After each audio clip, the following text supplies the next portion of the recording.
പാലിയക്കരയിൽ toll പിരിക്കാൻ ഹൈക്കോടതി അനുമതി നൽകിയിരിക്കുന്നു. ടോൾ വിലക്ക് നീക്കിയിരിക്കുന്നു. 71 ദിവസത്തിന് ശേഷമാണ് ടോൾ പിരിക്കാനുള്ള അനുമതി കോടതി നൽകുന്നത്. ഓഗസ്റ്റ് 6-നാണ് ടോൾ വിലക്ക് ഏർപ്പെടുത്തിയിരുന്നത്. ഉപാധികളോടുകൂടിയാണ് ഇപ്പോൾ പാലിയക്കരയിൽ ടോൾ പിരിക്കാൻ കോടതി അനുമതി നൽകിയിരിക്കുന്നത്. നേരത്തെ പലതവണ കോടതി ഈ വിഷയം പരിഗണിക്കുന്ന ഘട്ടത്തിലും ഈ നിർമ്മാണവുമായി ബന്ധപ്പെട്ട കാര്യങ്ങളിൽ കോടതി അതൃപ്തി രേഖപ്പെടുത്തിയതാണ്.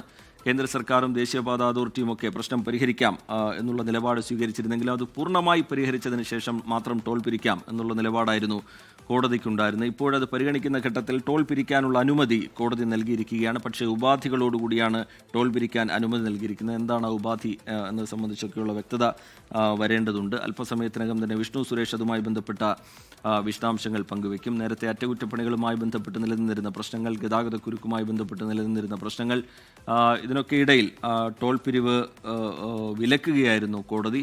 പിന്നീട് പലതവണ കോടതിയുടെ പരിഗണനയിലേക്ക് ആ വിഷയം വന്നു. മോണിറ്ററിംഗ് കമ്മിറ്റി കോടതിയിൽ നിലപാട് വ്യക്തമാക്കുന്നത് കണ്ടു. തൃശ്ശൂർ ജില്ലാ കളക്ടർ കോടതിയിൽ നിലപാട് വ്യക്തമാക്കുന്നത് കണ്ടു. കേന്ദ്ര സർക്കാരും NHAയും ഒക്കെ കോടതിയിൽ നിലപാട് വ്യക്തമാക്കുന്നത് കണ്ടു. പക്ഷേ പൂർണ്ണമായ പ്രശ്നം പരിഹരിക്കാതെ ടോൾ വിലക്ക് നീക്കില്ല എന്നുള്ള നിലപാടിലായിരുന്നു ഹൈക്കോടതി. ഇപ്പോൾ ടോൾ വിലക്ക് നീക്കിയിരിക്കുന്നു. വിഷ്ണു സുരേഷ് വിവരങ്ങളുമായി ചേരുന്നുണ്ട്. വിഷ്ണു, വിവരങ്ങൾ എന്താണ്? ടോൾ വിലക്ക് നീക്കിയിരിക്കുന്നു. ഉപാധികൾ എന്തൊക്കെയാണ് വിഷ്ണു? ഉപാധികളുടെ വിശദാംശങ്ങൾ പുറത്തു വന്നിട്ടില്ല. പക്ഷേ മനസ്സിലാക്കുന്നതനുസരിച്ച് പുതിയ ടോൾ നിരക്കനുസരിച്ച് പിരിവ് അനുവദനീയമല്ല എന്നാണ് നമ്മൾ മനസ്സിലാക്കുന്നത്. അതായത് പഴയ നിരക്കിൽ തന്നെ പിരിക്കേണ്ടി വരും എന്നാണ് ലഭ്യമാകുന്ന വിവരം. 71 ദിവസത്തിന് ശേഷമാണ് പാലിയക്കരയിൽ വീണ്ടും ടോൾ പിരിക്കാൻ കോടതി അനുമതി നൽകിയത്. ഓഗസ്റ്റ് 6-നാണ് പാലിയക്കരയിൽ ടോൾ വിലക്ക് ഏർപ്പെടുത്തിയത്. ഇടപ്പള്ളി മണ്ണുത്തി ദേശീയപാതയിലെ റോഡ് നിർമ്മാണം ഇഴഞ്ഞു നീങ്ങുന്നു, അതിലൂടെ ഗതാഗതക്കുരുക്ക് രൂക്ഷമാണ് എന്ന് തുടങ്ങി ചൂണ്ടിക്കാട്ടി ഹർജിക്കാർ ഹൈക്കോടതിയെ സമീപിച്ച പശ്ചാത്തലത്തിലാണ് സുഗമമായി ആളുകൾക്ക് റോഡിലൂടെ സഞ്ചരിക്കാനാകില്ലെങ്കിൽ ടോൾ പിരിക്കേണ്ടതില്ല എന്ന നിലപാടിലേക്ക് ഹൈക്കോടതി എത്തിയത്. ഹൈക്കോടതി ടോൾ പിരിക്കാനുള്ള അനുമതി അത് റദ്ദു ചെയ്യപ്പെടുകയും ചെയ്തത്. വാദപ്രതിവാദങ്ങൾ ഒരുപാട് നടന്നു.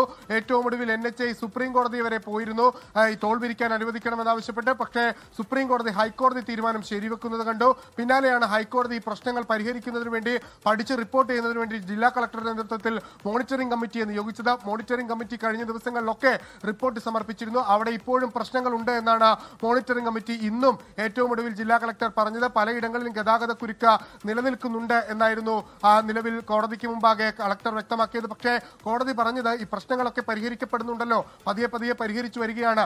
രണ്ടുപേരെയും പരാജയപ്പെടുത്താൻ പറ്റില്ല കോടതിക്ക്. അതായത് ജനങ്ങളെയും അതോടൊപ്പം തന്നെ ഈ കരാർ കമ്പനിക്കാരെയും ഈ റോഡ് നിർമ്മാണം നടത്തുന്ന NHAയും പരാജയപ്പെടുത്താൻ ഞങ്ങൾക്ക് ആകില്ല. ആ പശ്ചാത്തലത്തിൽ രണ്ടുപേർക്കും വേണ്ടി ഇത്തരത്തിലൊരു തീരുമാനത്തിലേക്ക് പോകുന്നു എന്നുള്ളതാണ് കോടതിയുടെ നിലപാടിൽ നിന്ന് മനസ്സിലായത്. അതുകൊണ്ടാണ് ടോൾ പിരിക്കാൻ അനുമതി നൽകുമ്പോഴും പുതിയ നിരക്കിൽ പിരിക്കാനുള്ള അനുമതി ഇപ്പോൾ നൽകാത്തതെന്നാണ് നമ്മൾ കരുതുന്നത്. എന്തായാലും ഏറ്റവും നിർണായകമായ ഒരു ഇടപെടലായിരുന്നു ഹൈക്കോടതിയുടെ ഭാഗത്ത് ഈ വിഷയവുമായി ബന്ധപ്പെട്ട് വന്നത്. ഈ ടോൾ റദ്ദു ചെയ്ത നടപടി ഷാജി കോടക്കണ്ടത്ത് അടക്കമുള്ള ആളുകളാണ് ഹർജിയുമായി ഹൈക്കോടതിയെ സമീപിച്ചത്. നമുക്കറിയാം ഈ ഇടപ്പള്ളി മണ്ണുത്തി ദേശീയപാതയിലെ ഗതാഗത പ്രശ്നം അത് എത്ര രൂക്ഷമായിരുന്നു എന്ന്. മണിക്കൂറുകളോളം നീണ്ടുനിന്ന ഗതാഗതക്കുരുക്ക്, ഒപ്പം ടോളിൽ വന്ന പല ആളുകൾക്കും പല പ്രധാനപ്പെട്ട ചടങ്ങുകളിൽ പങ്കെടുക്കാൻ പറ്റാത്ത സാഹചര്യമുണ്ടായി. അങ്ങനെ വലിയൊരു പ്രശ്നമാണ്. ആ പ്രശ്നമാണ് ഹൈക്കോടതിക്ക് മുമ്പാകെ എത്തുകയും ഹൈക്കോടതി ഓഗസ്റ്റ് 6-ാം തീയതി ടോൾ പിരിക്കേണ്ടതില്ല എന്നൊരു നിലപാടിലേക്ക് എത്തുകയും ചെയ്ത് അതിന്മേലാണ് ഇപ്പോൾ കഴിഞ്ഞ ദിവസങ്ങളിലൊക്കെ വാദം നടന്ന് ഇപ്പോൾ ടോൾ പിരിക്കാൻ ഹൈക്കോടതി അനുമതി നൽകിയത്. നേരത്തെ കേന്ദ്ര സർക്കാരിന് വേണ്ടി additional solicitor general Tushar Mehta നേരിട്ട് കോടതിയിൽ ഹാജരായിരുന്നു. അദ്ദേഹം വ്യക്തമാക്കിയത് NHAയുടെ ഭാഗത്ത് നിന്ന് കൃത്യമായ നടപടികൾ ഉണ്ടാകും, വീഴ്ചകൾ ഉണ്ടാകില്ല, ഈ പ്രശ്നങ്ങളൊക്കെ പരിഹരിക്കും, സർവീസ് റോഡുകളിലെ പ്രശ്നങ്ങൾ മെയിൻറ്റെയിൻ ചെയ്യാനുള്ള നടപടികളൊക്കെ നൽകിയിട്ടുണ്ട്. കരാറുകാരും സമാനമായ രീതിയിലുള്ള കാര്യങ്ങളൊക്കെ മുന്നോട്ട് വെച്ചിരുന്നു. കേന്ദ്ര സർക്കാരിന് ഈ വിഷയത്തിൽ എന്താണ് നിലപാടെന്ന നിലവിൽ കഴിഞ്ഞ തവണ കോടതി ചോദിച്ചിരുന്നു. കേന്ദ്ര സർക്കാർ നിലപാട് വ്യക്തമാക്കിയിരുന്നു. ഒപ്പം ഈ ടോൾ നിരക്ക് വർദ്ധിപ്പിച്ചതിലും കടുത്ത അതൃപ്തി കോടതി പ്രകടിപ്പിച്ചിരുന്നു. എന്തിനാണ് ഇടക്കിടക്ക് ഇങ്ങനെ ടോൾ നിരക്ക് വർദ്ധിപ്പിക്കുന്നതെന്ന് ചോദിച്ചിരുന്നു. പക്ഷേ അതിന് ഉത്തരവാദിത്വം ഞങ്ങൾക്കല്ല, നാഷണൽ ഹൈവേ അതോറിറ്റിക്ക് എന്നായിരുന്നു കേന്ദ്ര സർക്കാർ നൽകിയ മറുപടി. നിലവിൽ ഇതെല്ലാം പരിഗണിച്ചുകൊണ്ട് എല്ലാവരെയും കേട്ടുകൊണ്ടാണ് ഇപ്പോൾ ഹൈക്കോടതി വിഷ്ണു സുരേഷാണ് വിശദാംശങ്ങൾ പങ്കുവയ്ക്കുന്നത്. ഇടപ്പള്ളി മണ്ണുത്തി ദേശീയപാതയിൽ ടോൾ പിരിക്കാൻ കോടതി അനുമതി നൽകിയിരിക്കുകയാണ്. ഇപ്പോൾ നേരത്തെ ഇതുമായി ബന്ധപ്പെട്ട് കോടതിയെ സമീപിച്ചിരുന്ന ഹർജിക്കാരൻ സംസാരിക്കുന്നുണ്ട് തത്സമയം. തീർച്ചയായിട്ടും ഞങ്ങൾ ഇത് തന്നെയാണ് കോടതിയെ ബോധ്യപ്പെടുത്താൻ ഉദ്ദേശിച്ചിട്ടുള്ളത്. പണികൾ പൂർത്തീകരിച്ചിട്ടില്ല, യാത്രക്കാർക്ക് സുഗമമായ യാത്രയല്ല, സുരക്ഷയൊരുക്കാൻ പറ്റുന്നില്ല. കഴിഞ്ഞ ദിവസമാണ് ആമ്പല്ലൂരിൽ ഒരു ചേച്ചി മരണപ്പെട്ടത്. അപ്പോൾ ഇതെല്ലാം ഞങ്ങൾ കോടതിയുടെ മുന്നിൽ കൊണ്ടുവരും. 2 ആഴ്ച കഴിയുമ്പോൾ ഇത് കോടതിയിൽ വീണ്ടും ബോധിപ്പിക്കും. ഈ പണി പൂർത്തീകരിക്കുന്നത് വരെ വിലക്ക് തുടരണം എന്ന് തന്നെയുള്ളതാണ് പാർട്ടിയുടെ ആവശ്യം. ബഹുമാനപ്പെട്ട KPC സെക്രട്ടറി ശ്രീ ഷാജി കോടങ്കണ്ടത്തും അതുപോലെ തന്നെ state youth Congress president Shri OJ ജനീഷും ഇതുമായി ബന്ധപ്പെട്ട് ഹർജി ബോധിപ്പിച്ചിട്ടുള്ളതാണ്. ശ്രീ ജനീഷ് കൊടുത്ത ഹർജി എന്ന് പറയുന്നത് ജില്ലാ കളക്ടർ അന്ന് ഉത്തരവിട്ട സ്റ്റേ ടോൾ പിരിക്കാൻ പാടില്ല എന്നുള്ളത് ഇംപ്ലിമെൻ്റ് ചെയ്യണം എന്നുള്ളതായിരുന്നു. അത് കളക്ടറെ കൊണ്ട് സർക്കാരാണ് പിൻവലിപ്പിച്ചത്. അത് ഇംപ്ലിമെൻ്റ് ചെയ്യണം എന്നുള്ളത് തന്നെയാണ്. അതുകൊണ്ടാണ് ടോൾ വിലക്ക് തുടരാൻ സാധിച്ചു. ഷാജി കൊടുത്തത് നമുക്കിനി ടോളേ തുടരാൻ പറ്റില്ല, കാരണം കൂടുതൽ സംഖ്യ പിരിച്ചു കഴിഞ്ഞു. കരാറിൽ പറയുന്നതിനേക്കാൾ കൂടുതൽ സംഖ്യ. എന്തു തന്നെയായാലും പാർട്ടിയുടെ നിലപാട് ഇവിടെ വിജയിച്ചിരിക്കുകയാണ്. പക്ഷേ സംസ്ഥാന സർക്കാർ നാളിതുവരെയായി ഒരു ചെറുവിരൽ അനക്കാൻ പോലും ഈ ജനങ്ങൾക്ക് വേണ്ടി, അത്രയേറെ കഷ്ടപ്പാട് സഹിക്കുന്ന ജനങ്ങൾക്ക് വേണ്ടി ഒരു ചെറുവിരൽ പോലും അനക്കാൻ രംഗത്ത് വന്നില്ല എന്നുള്ളതാണ്. പക്ഷേ പ്രത്യേകം ജില്ലാ കളക്ടറുടെ നിലപാടിനെ ഞങ്ങൾ പ്രശംസിക്കുന്നു. അദ്ദേഹം അതിലെടുത്ത ഒരു ധീരമായ നിലപാടുണ്ട്.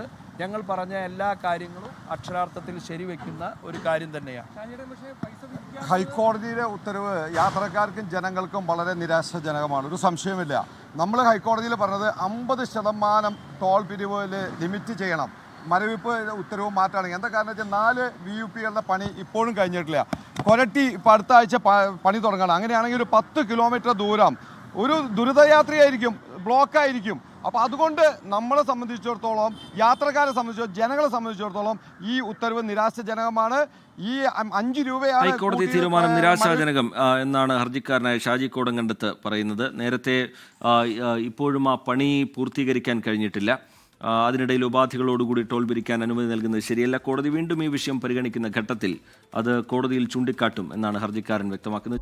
ലോകത്തെവിടെയായാലും ഏത് സമയത്തും 24 വാർത്തകളും ഓഗ്മെന്റഡ് റിയാലിറ്റി പാക്കേജുകളും എക്സ്പ്ലെയിനറുകളും വിശദമായി കാണാൻ ഞങ്ങളുടെ YouTube ചാനൽ നിങ്ങൾക്ക് സബ്സ്ക്രൈബ് ചെയ്യാം.